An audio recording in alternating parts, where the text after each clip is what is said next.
ईश्वर की प्यारी संतानों के रूप में मेरे निज आत्मा उस आंतरिक प्रकाश की खोज करो जो सदा शांत है और सभी दुखों से लेता है। मुझे किस स्तर पर रखा है, सोफे पर रखा है, कुर्सी पर रखा है, जूतों की जगह रखा है, हृदय में रखा है, बाउंड्री पर रखा है। आदमी घुसते ही अपने मित्र के पास जाए, घर में जाए, अपना स्तर तलाशता है, कौन से स्तर पर रखा है। लेकिन श्रद्धावान स्तर नहीं देखता, उसे तो जहाँ जगह मिल जाए वहीं शरणागति, जहाँ जगह मिले वहीं शरणागति। और अहंकारी आदमी को कभी शरणागति का मतलब ही नहीं, उसे किसी की शरण चाहिए भी नहीं। अहंकारी आदमी तो ये चाहता है कि दूसरा मेरी शरण में आए। अहंकारी आदमी का जो प्रबल एक दुर्गुण होता है वो हमेशा ये चाहता है दूसरा मेरी शरण में आए। श्रद्धावान चित्त का पहला लक्षण ये होता है कि मैं किसी की शरण में चला जाऊं, और ये बहुत जोखिम से भरा हुआ काम है। दूसरे के अंदर, दूसरे के प्रति शरणागति होने का मतलब है मैं असुरक्षा में जा रहा हूं। दूसरे के प्रति, दूसरे की जाकर के गोद में लेट जाना बच्चे की भांति, दूसरे के सामने गर्दन ही नहीं सब कुछ सर्वस्व रख देना, इसका अर्थ है बहुत बड़ी असुरक्षा में जा रहा हूं। क्योंकि दूसरा कुछ भी कर सकता है, दूसरा कुछ भी कह सकता है, स्वीकार करे ना करे।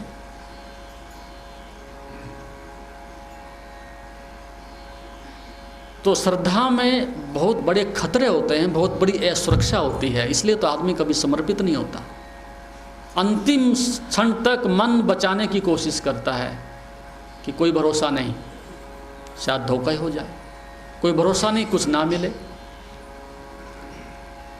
तो 99% मौके पर मन अपनी चालाकी से, अपने तर्क से आपको वापस लौटा लेता है। और फिर गुरु भी कम नहीं होता। ऐसी स्थिति में दूसरा व्यक्ति तो असुरक्षा से डरता ही डरता है, थोड़ा बहुत उसके मन में कहीं भाव बनता भी है। गुरु के माध्यम से भी कई बार इस प्रकार की चीज़ें जिसका कोई अर्थ नहीं होता, जिसके कोई सिद्धांत नहीं होते, कि आदमी वहाँ से भाग खड़ा होता है। उसे भी कुछ देखना पड़ता है, उसे भी आने से पहले कुछ उस व्यक्ति को टटोलना पड़ता है कि व्यक्ति ये भावुकता में तो नहीं है, ये ठहरने की, धैर्य रखने की क्षमता भी रखता है कि नहीं रखता है।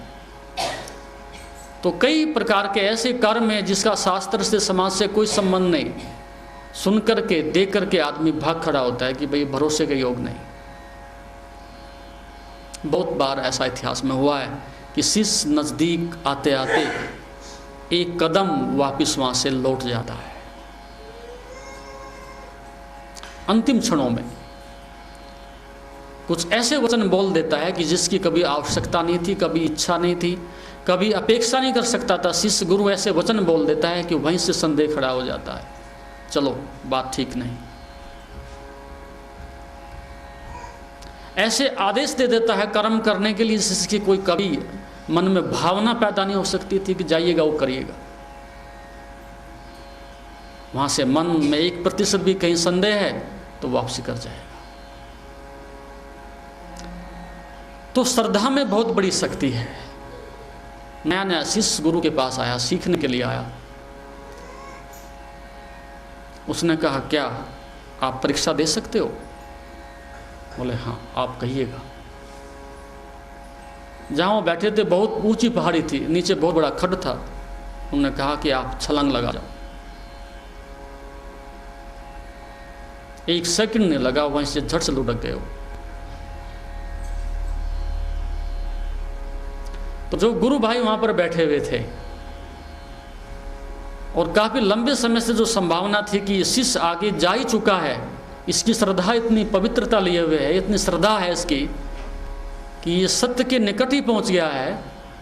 तो गुरु भाइयों को इस बात के प्रति ईर्ष्या थी। कई बार गुरु को कहते रहे कि आप इसकी परीक्षा क्यों नहीं लेते? बोले वक्त आएगा तो लेंगे।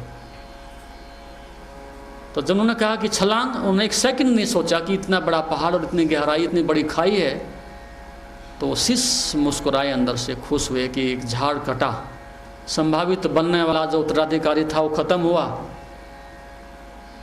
जिसकी इतनी प्रतिष्ठा गुरु से ज़्यादा फैलने जा रही थी वो झाड़ कट गया। लेकिन जब वो पीछा करते हुए धीरे धीरे झाड़ियों से, पत्थरों से नीचे पहुंचे खड्ड में, तो वो आराम से आंख बंद करके ध्यानस्थ होकर के बैठा। ये कैसे हुआ? वहां से उसको उठा करके वो ले आए, बोले गुरुजी ये तो ऐसे ही बैठा हुआ है। उन्होंने कहा अच्छा कोई बात नहीं, दूसरी परीक्षा लेते हैं। कुछ दिनों के बाद, प्रतीक्षा करने के बाद, उन्होंने एक सामने घर में आग लगवा दी। बोले जाइएगा आप इसमें घुस जाओ। एक सेकंड नहीं लगा, वो झट से छलांग लगा दी इसमें। मकान जल गए, छत जल गई, दीवारें जल गई, सब शांत हो गया। देखा वो बैठे आराम से, उठा करके फिर ले आए। और गुरु अभी वहां तक पहुंचा भी नहीं था। मजे की बात ये तो गुरु नहीं पहुंचा था, और जिस तरह से परीक्षा ली जा रही थी उसे स्वामी संदेह हुआ कि ये चमत्कार हो कैसे रहा। इसके बाद शिष्यों ने कहा कि इसको अग्नि के साथ साथ जल में फेंक करके देखो। बहुत अथाह सागर में फेंक दिया, कोई अंतर नहीं। फिर अंधेरे में गुरु ने आकर के शिष्य से पूछा कि ये बता, ये गुरु मंत्र कहाँ से सीखा है, ये सिद्धियां कहाँ से सीखी हैं, ये इतनी बड़ी शक्ति कहाँ से मिली है। अब उसको अंदर से नीचे से ऊपर तक पसीना आ गया। यदि आप हवाई जहाज में बैठ गए हों और ये पता चल जाए कि ये पायलट जो है पायलट ही नहीं है, एक स्वीपर था वहाँ पर एयरपोर्ट पर और उसको बैठा दिया गया, तो आप चाहोगे कि ऊपर से छलांग लगा दें, इसके साथ यात्रा थोड़ी हो सकती है। नाविक का पता चल जाए कि पहले दिन ही डांड लेकर के बैठा है, तो आप ऐसी नाव में यात्रा थोड़ी करना चाहेंगे। यात्रा तो भरोसे से होती है, भले ही डूब जाएं, लेकिन आपको ये पता है कि हमारा जो पायलट है, जो नाविक है, वो ले जाएगा। इस श्रद्धा से बैठते हो। और जब उसको पता चला यार गुरु मेरे से पूछ रहा है कि मंत्र बता दे, कौन सी साधना है, ये रहस्य बता दे,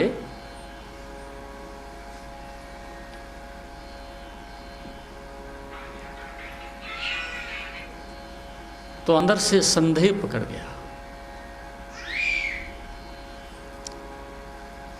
और उसने कहा ठीक है, अब मैं आपको रहस्य बता देता हूं। मेरे पास कोई साधना है न मंत्र है, एक ही बात थी, आपने दी थी और आपने वो छीन ली। आपकी श्रद्धा से ही चमत्कार हो रहे थे। मैंने सब कुछ आप पर न्यौछावर कर दिया था, समर्पित कर दिया था। जो कुछ था आपसे ही हो रहा था, आपके माध्यम से ही हो रहा था। और अब आप मुझे कहो कि अग्नि की बात तो बहुत दूर है, थोड़ी सी तपती हुई बालू में मुझे डाल दो तो मेरे शरीर में फफोले पड़ जाएंगे, अब कुछ नहीं हो सकेगा। अगर हुआ भी फिर यही, इसके बाद सब समाप्त हो गया। तो श्रद्धा पूरे अस्तित्व से जुड़ी हुई शक्ति होती है। माध्यम किसी को भी बना ले, वो भले गुरु ना पहुंचा हो, लेकिन शिष्य पहुंच गया था, एक माध्यम मिल गया था। लेकिन जब संदेह आ गया, उन्हें वो शक्ति वापस लौटा दी गई। तो जिसके पास जितनी बड़ी श्रद्धा है, उसके पास उतनी बड़ी अस्तित्व की शक्ति है, और जिसके पास संदेह है, उसके पास उतनी ही सीमित और सीमित सिकुड़ती हुई शक्ति है। तो जितने तुम सिकुड़ते जाते हो, उतना ही प्रकृति तुमसे छीनती जाती है, और जितने तुम फैलते चले जाते हो, उतना ही ब्रह्म तुम्हें देता चला जाता है। इस सिद्धांत को, इस अनुभव को साधक ध्यान में रख के जिए। तो श्रद्धा का अर्थ है हम ओपन हैं 24 घंटे, जो भी आ जाए, सुरक्षा हो असुरक्षा हो, आंधी हो तूफान हो, सुख हो दुख हो, उसमें कुछ फर्क नहीं पड़ता। तो एक संसारी आदमी में और एक सन्यासी में कुछ अंतर नहीं होता। संसारी आदमी का अर्थ है कि सागर से निकल के कुएं में आ गया, सागर से कुएं में आ गया, सिकुड़ गया, एक जरा से स्थान में सिमट गया, शक्तियां बिल्कुल उसकी सीमित हो गई, सारी पथरा गई। और सन्यास का अर्थ है कि वो कुएं से निकल करके सागर तक पहुंच गई। तो इस प्रकार से इस श्रद्धा को, जो जीवन का एक रहस्य है, जीवन की एक मास्टर की है, जिससे आध्यात्मिक जगत के सब दरवाजे खुलते हैं, आपको कितनी भी कीमत चुकानी पड़े, कितना भी संदेह आपका मन उठाए, लेकिन आप मन की यदि सुन लेते हो तो निश्चित रूप से आप उससे वंचित रहोगे। वहाँ तो हृदय की भाषा ही काम देती है, वहाँ तो बिना तर्क की बचपन की जैसे बच्चे की भाषा होती है, उस तरह की भाषा ही काम देती है।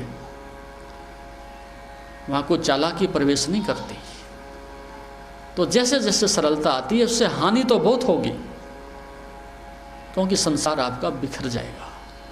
यही तो डर है, ना उतना आदर मिलेगा, ना उतना धन बटोर सकोगे, ना लोगों का उतना प्रेम प्राप्त कर सकोगे, ना उतनी प्रसिद्धि प्राप्त कर सकोगे, ना लोगों का उतना आकर्षण प्राप्त कर सकोगे। एक तरफ से समाज से तो तुम मर गए हो,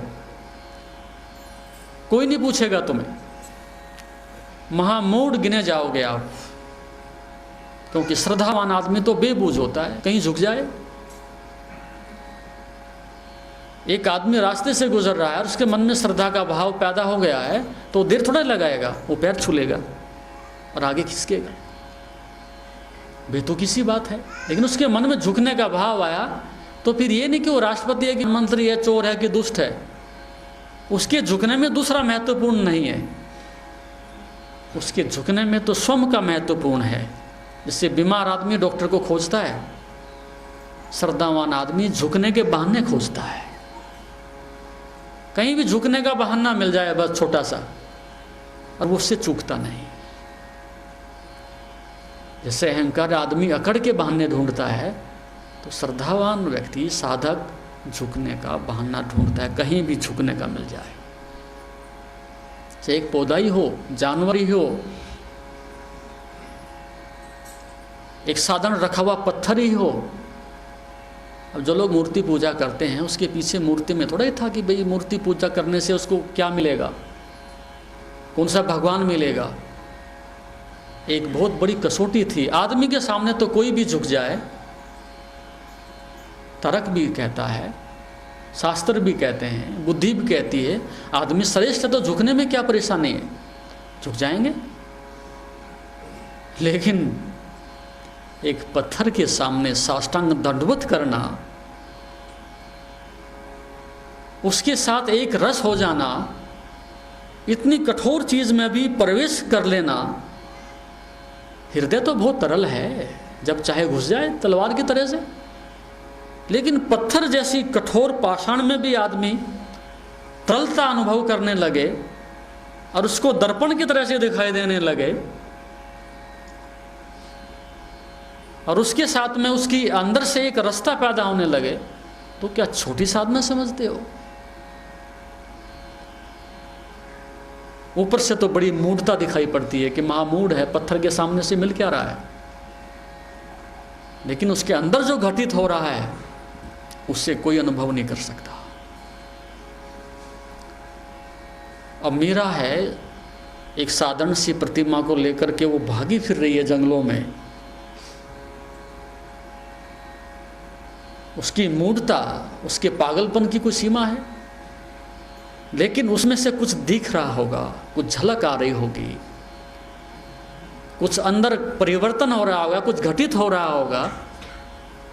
एक दिन नहीं, 2 दिन नहीं, लंबे समय तक एक व्यक्ति उसके साथ में सतत अहर्निश संबंध साधे हुए है, तो मूढ़ता एक दिन कर सकता है आदमी, 2 दिन कर सकता है।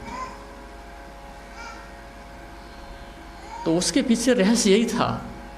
सामने क्या है ये महत्वपूर्ण नहीं है। सब्सक्राइब करें हमारे YouTube चैनल योग तीर्थ को और बेल आइकॉन भी दबाएं ताकि आगे आने वाली वीडियोस का नोटिफिकेशन आपको मिलते रहे। वो पत्थर है कि जानवर है कि पौधा है, महत्वपूर्ण यह है कि आपने झुकने की कला सीख ली और आपके झुकने में सत्य प्रकट होता है, आपकी झुकने में आनंद की लहरें उठती हैं,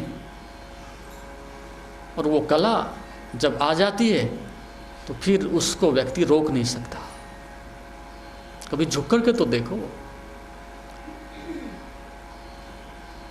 1000 बार मन इनकार करता है। तो उस व्यक्ति को जिसने अस्तित्व को पत्थर तक में जाकर के अनुभव किया है, फिर उसके लिए संसार में और कोई कसौटी बचती नहीं। उसने पदार्थ से और चेतना तक की पूरी यात्रा पूरी कर ली। तो संसार में 2 ही शिखर हैं। एक शिखर है श्रद्धा का, चेतना का, आनंद का, अस्तित्व का, और एक शिखर है अहंकार का। तीसरा शिखर होता नहीं। एक शिखर अहंकार का और एक शिखर चेतना का, श्रद्धा का, समाधि का। वो चुनाव है कि अहंकार को चुनना है, आपकी स्वतंत्रता है। वह चुनाव है कि उस चेतना के, श्रद्धा के शिखर को चुनना है। कठिन दोनों हैं, आसान दोनों में से कोई भी नहीं। राह दोनों की कांटों से, दुखों से पटी पड़ी है। अहंकार की यात्रा पर भी निकलते हो तो इतना आसान नहीं है। बहुत हिंसा करके, बहुत लोगों की सिर काट के, सीढ़ियाँ बना के आप राजनीति तक और पद तक पहुँचते हो। यदि आप अरबों खरबोपति बनते हो तो बहुत लोगों की लाशें बिछा करके उनके ऊपर ही आप अपना सिंहासन डालते हो। अहंकार की यात्रा भी इतनी आसान नहीं है। एक बैरियर नहीं, 2 नहीं, बाधाएं हैं, लेकिन फिर भी आदमी उसके लिए भी कीमत चुकाता है। और जब चेतना के शिखर को छूने के लिए निकलते हो, वहाँ पर भी बहुत सारी बाधाएं हैं। तो इस प्रकार से अब आपको चुनना है, क्या श्रेष्ठतम है आपके लिए, वो आपके ऊपर निर्भर करता है। तो अब हम साधना की दृष्टि से कुछ कार्य करेंगे। उस श्रद्धा के पात्र को बड़ा करने के लिए कुछ साधन के रूप में, योगिक क्रियाओं के रूप में इस प्रकार के हम प्रयोग करेंगे, जिससे कुछ समय के लिए बादल हट जाएं, एक चिंगारी सुलग जाए, आपके हृदय में कौंध जाए, और कुछ क्षणों के लिए श्रद्धा के कपाट, वो प्राप्ति नहीं, अचीवमेंट नहीं, एक्सीडेंटल, अकस्मात घटी हुई घटना। जैसे आप रात्रि को जंगल में यात्रा करते हो, अमावस्या की अंधेरी रात में, और आप भटक जाएं और आकाश में से कई बार बिजली कड़क जाए, तो आपको 50-100 मीटर का रास्ता तो एक बार को दिखाई दे ही जाता है। वो ऑन ऑफ नहीं है कि आपके घर की बिजली है, जल गई थी, ठीक है जी, एक बार को मार्ग दिखाई देगा। तो साधना में कुछ ऐसी झलकें आपको मिलती हैं, और वही रस आपको उस महारस की याद दिलाता है। उस श्रद्धा को जगाने के लिए एक संजीवनी का कार्य करता है। उसकी दृष्टि से आप प्रयास। जैसा कि आप जानते हैं, शरीर को स्वस्थ और मन को शांत बनाने के लिए योग ही एकमात्र साधन है। जीवन को योगमय बनाने के लिए व योग दर्शन के मर्म को आत्मसात करने हेतु गुरुदेव के आशीर्वचनों को श्रवण करें। उनके द्वारा दिया गया मार्गदर्शन आपके जीवन में सकारात्मक बदलाव लाएगा। अगर आप पतंजलि योग दर्शन सीखना चाहते हैं और इस प्राचीन ज्ञान को अपने जीवन में शामिल करना चाहते हैं, तो हमसे संपर्क करें। हमारे योग सत्र न केवल आपके शरीर को स्वस्थ बनाएंगे, बल्कि आपके मन और आत्मा को भी संतुलित करेंगे। अधिक जानकारी के लिए हमें नीचे दिए गए विवरणों पर संपर्क करें। हमारे साथ इस योग यात्रा की शुरुआत करें और अपने जीवन को शांति और सकारात्मक ऊर्जा से भरें। धन्यवाद। आपका दिन शुभ हो। ओम नमस्ते।